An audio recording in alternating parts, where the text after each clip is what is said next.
Hello everyone and welcome to part 2 of my car tier list video that I'm doing. Just some quick information about it.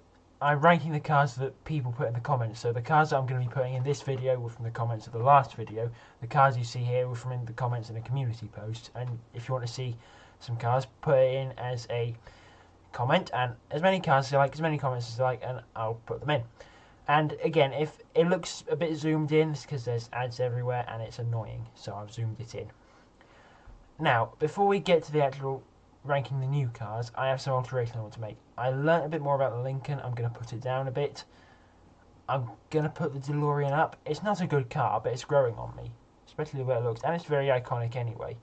And, sorry Dad, but I put this Land Rover up here. I don't normally like the car, but I've grown quite fond of it because my dad has one. But, I don't know, I don't think it deserves to be that high, so I'm going to put it there. Interesting. Above average, but yeah, it's not my preferred style of car, so yeah. If you're watching this, sorry Dad, but that is where it's going. Maybe your other car in this video will have better luck. But anyway, first car, 1928 I think it is, Oldsmobile. I'm not a fan of these vintage, like, pre-World War II cars, for the most part. I like this one, but I'll get to that later. It's not my personal favourite style. I'm going to put it in a Great Below DeLorean. It might be a good car for its time, but I just don't like it. It's not bad, but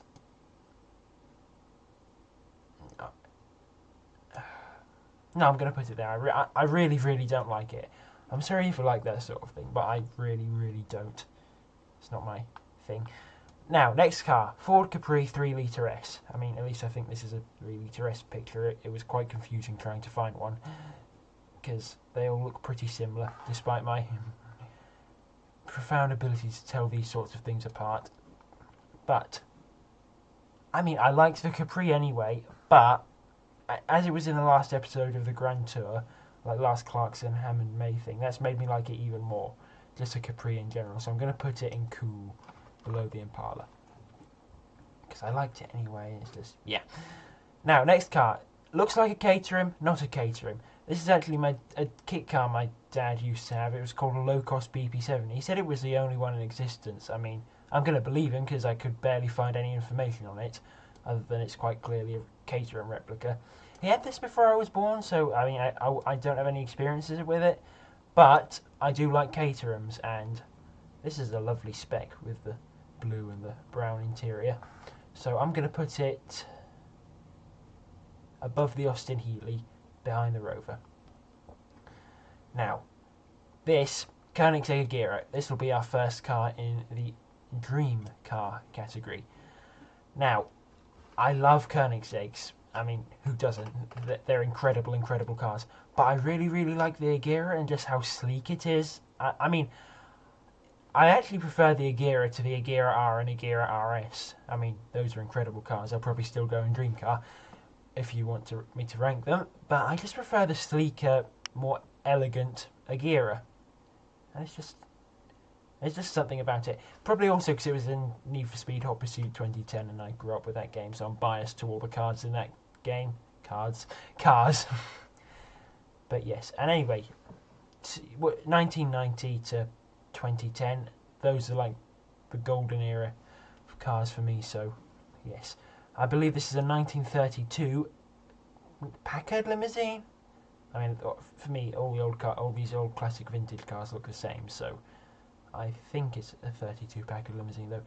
This is one of these vintage cars that I actually really like. It's the probably one that I like the most, so I'm going to put this at the top of interesting, because it's got that old 30s, 20s gangster, mobster feel about it, and it's just a good looking car.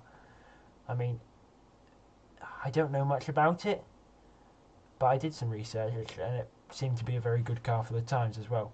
I mean, there are all sorts of luxury, exclusive brands around at the time, before the Depression hit. Was it Depression of 32? However, this isn't a history lesson, it's a car ranking, and that's where it goes. Next car, Fiat 500 Gialli. I forgot what this is called, but I don't like it.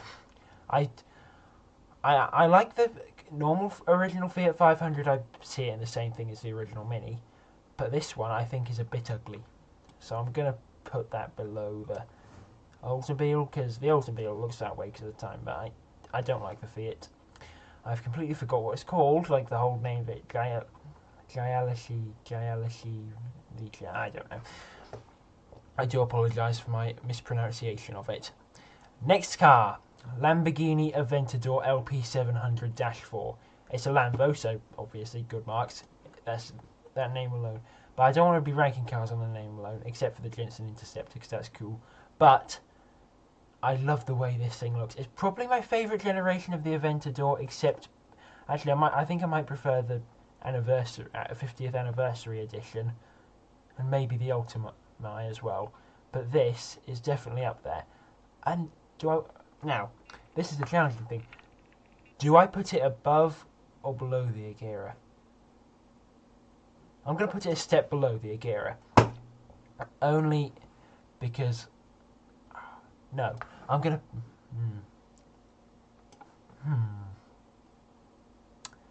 I'll get back to you in a minute. I've decided I'm going to put the Aventador ahead of the Agera. Now the tier list doesn't want me to. Because of the way it sounds absolutely incredible.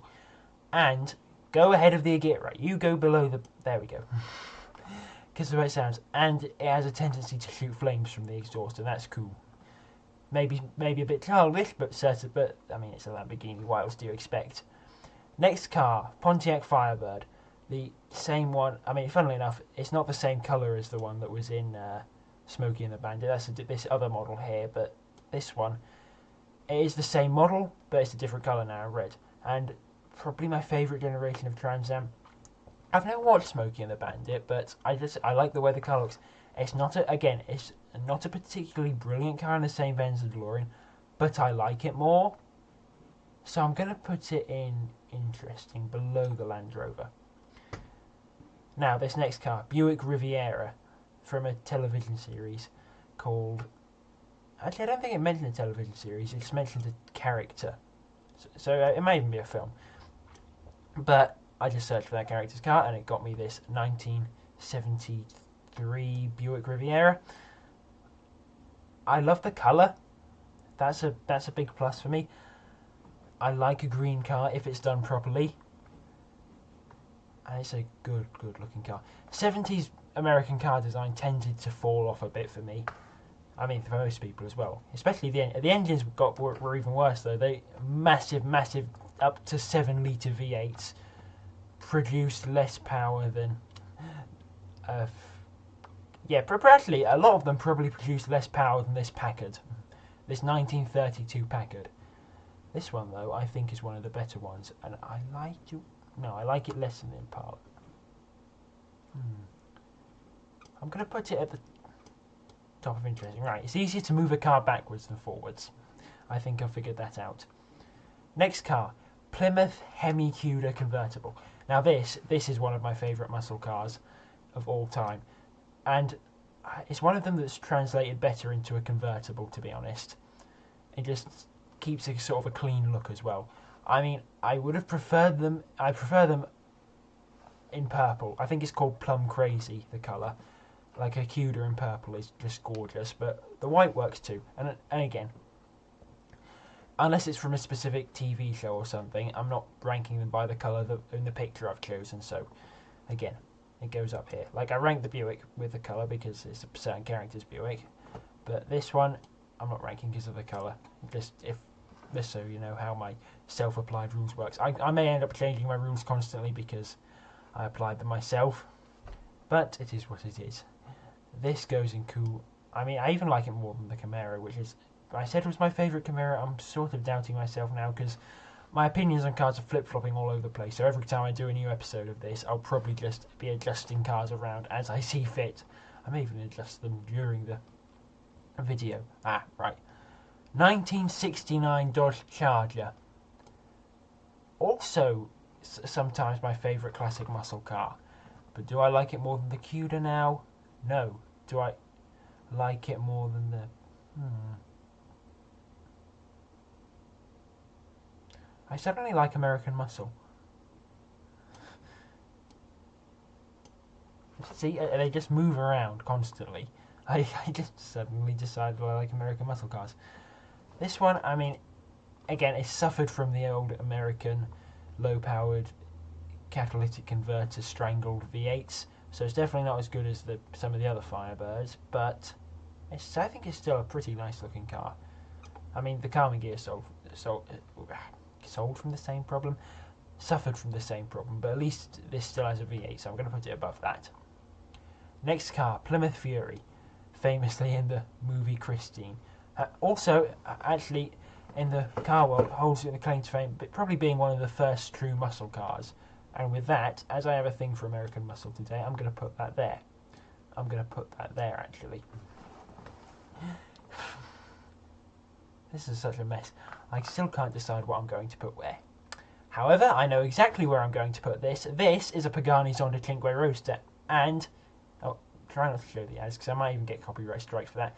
This is my dream car for now. I mean, it's been my dream car for the past few years, so I don't think this will change.